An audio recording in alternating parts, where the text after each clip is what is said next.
Dizer ou afirmar para o ser humano que ele é a coroa da criação divina, portanto, a obra mais importante de Deus, a joia rara, em outras palavras, a imagem e semelhança do Criador, quer dizer, o Filho de Deus ou o Cordeiro de Cristo, o templo do Espírito Santo, e que este ser tem acesso direto ao próprio Deus, o Deus Pai.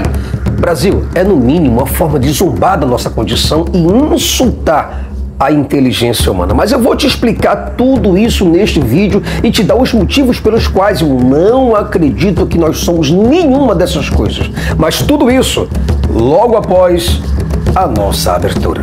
Além da Fé com Jason Ferrer.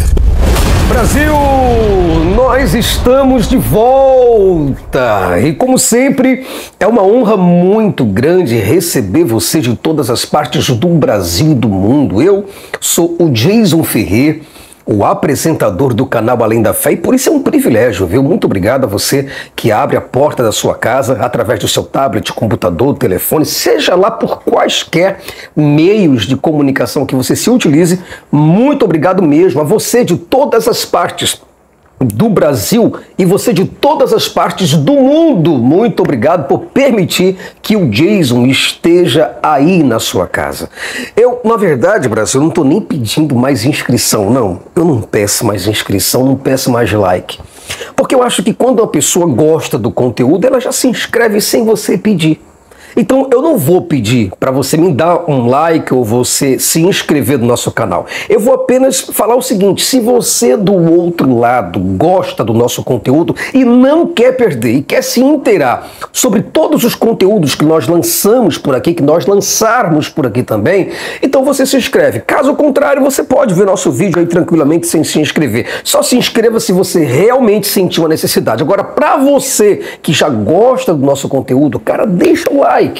Nos ajuda, nos fortaleça, porque eu tenho certeza que esse combate, essa luta não é só minha, mas é uma luta tua também que está do outro lado. Bom, eu vou pegar aqui a Bíblia, eu vou trazer aqui a Bíblia em duas versões, tá? Eu tenho a versão da Bíblia de Estudo, nova tradução da linguagem de hoje, a Bíblia comum, que você também já tem conhecimento dela, fiéis aos originais e por aí se vai.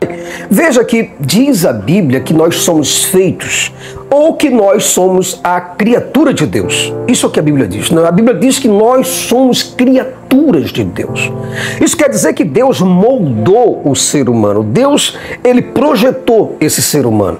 Deus, ele parou o seu tempo, dentro do seu tempo, para poder construir o ser humano, pensar, arquitetar, planejar o ser humano. Navegando aqui na Bíblia, a gente vê que em outras partes a Bíblia afirma categoricamente que nós fomos feitos à imagem e semelhança do próprio Deus. Logo, o ser humano deve agir, pensar e saber o que Deus é, pelo menos, porque o próprio Jesus falou o seguinte: assim resplandeça a vossa luz diante dos homens, para que vejam as vossas boas obras e glorifique o vosso Pai que está nos céus. E por incrível que nos pareça, abrindo aqui o texto da Bíblia, a gente vê que a Bíblia afirma também com todas as palavras que o ser humano é a coroa da criação divina. Logo, esse ser humano é aquele que tem a missão de governar tudo o que Deus fez. Tudo. Quando eu digo que é para governar tudo que está aqui na terra,